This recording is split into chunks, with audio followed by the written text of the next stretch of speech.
សួស្តីអ្នកទាំងអស់គ្នាស្វាគមន៍មកកាន់ vlog ទី5នៃថ្ងៃទី6របស់ខ្ញុំហើយថ្ងៃនេះដែរខ្ញុំនិងមិត្តភ័ក្តិខ្ញុំបានដើរទៅផ្សារដើម្បីតាមពិតទៅមើលអែវតជុះមួយឆ្នាំមានគេលក់អែវតជុះម្ដងហើយនេះមិត្តភ័ក្តិឈ្មោះ Headland របស់ខ្ញុំហើយមិត្តភ័ក្តិរបស់មិត្តភ័ក្តិអញ្ចឹងពួកខ្ញុំ3នាក់ហ្នឹងបានឈើនៅគៀនមួយគេហើយទិញនំហ្នឹង3 €ដឹងខ្ញុំភ្លេចឈ្មោះបាត់ហើយប៉ុន្តែនំហ្នឹងឆ្ងាញ់មែនតើ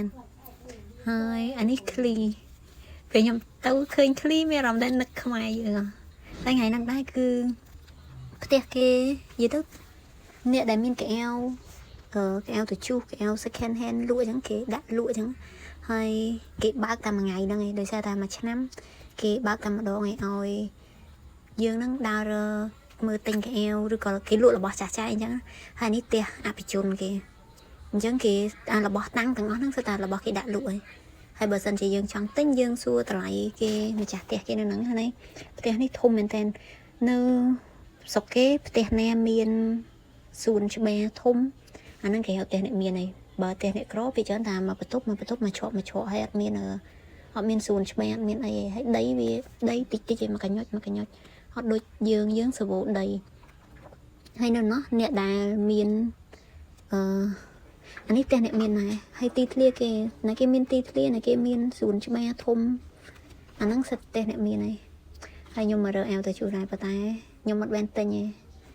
ទោះតែវាទៅជួសតែក៏ថ្លៃដែរហើយនេះសិតកន្លែងផ្ទះអភិជនគេនៅហ្នឹងហើយនេះខ្ញុំថតរូបលេងមួយមិត្តភ័ក្តិខ្ញុំ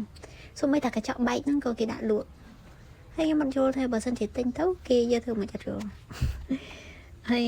ផ្ទះគេស្អាតមែនតើណាសូម្បីតែរបស់រូបនេះក៏គេតាំងលក់ដែរបន្ទាប់ពីដើរមើលហើយពួកខ្ញុំបានមកនៅហ្នឹងមានគេរៀនរំថ្ងៃហ្នឹងគឺជាខ្ញុំមិនដឹងថាថ្ងៃហ្នឹងថ្ងៃ holiday ឬក៏មិនទេប៉ុន្តែមានមនុស្សច្រើនមែនតើគេដាក់លក់របស់ second hand ដូចខ្ញុំថាចឹងមួយឆ្នាំគេមានម្ដងហើយគេមានរំជាងបន្ទាប់ពីមកពីមើលកៅអៅចាស់ហើយឬមើលគេរំជាងហើយខ្ញុំដើរមកផ្ទះវិញនេះឯងហើយថ្ងៃហ្នឹងខ្ញុំទៅចេញលេងតែម្នាក់ឯងដែរអត់មានឲ្យគេជូនដើរលេងទេដោយសារតែអត់ចង់ឲ្យខាតថ្ងៃអញ្ចឹងសូម្បីតែម្នាក់ឯងក៏ត្រូវទៅដើរលេងដែរហើយកន្លែងនេះនៅទីក្រុងគេមានriver គេចឹងriver ទន្លេហើយខ្ញុំដើរតាមហ្នឹងហើយអាកំហ្នឹងផ្លូវកង់ទៅពេលកណ្ដាលនោះផ្លូវម៉ូតូផ្លូវឡាននៅហ្នឹងដូចជាអត់ខ្ញុំអត់ឃើញមានម៉ូតូហងម៉ូតូមានម៉ូតូធំហើយទីធ្លាស្អាតមែនតើមើលបរិយាកាសគេឡើងលយឡើងមានក្តីសុខហ្មងនៅកន្លែងហ្នឹងដូចជាសារមន្ទីរគេប៉ុន្តែខ្ញុំអត់បានចូលកន្លែងហ្នឹងឯងព្រោះកន្លែងហ្នឹងគេយកលុយហើយទៅពេលល្ងាចពួកខ្ញុំបានមើលនៅកន្លែងហ្នឹងដូចជាសារមន្ទីរគេប៉ុន្តែខ្ញុំអត់បានចូលកន្លែងហ្នឹងឯងព្រោះកន្លែងហ្នឹងគេយកលុយហើយទៅពេលល្ងាចពួកខ្ញុំបានមើលរឿងបន្ទាប់ហើយក៏ថ្ងៃហ្នឹងគឺមានតែប៉ុណ្្នឹងទេអញ្ចឹងថ្ងៃហ្នឹងខ្ញុំបានដើរផ្សារដើរតាមផ្ទះគេហើយចូលផ្ទះគេផ្ទះអភិជនហ្នឹងព្រោះគេបើកលក់អីវ៉ាន់ហើយថ្ងៃហ្នឹងមានតែប៉ុណ្្នឹងទេអរគុណច្រើនហើយជួបគ្នានៅវីដេអូបន្តបាយបាយ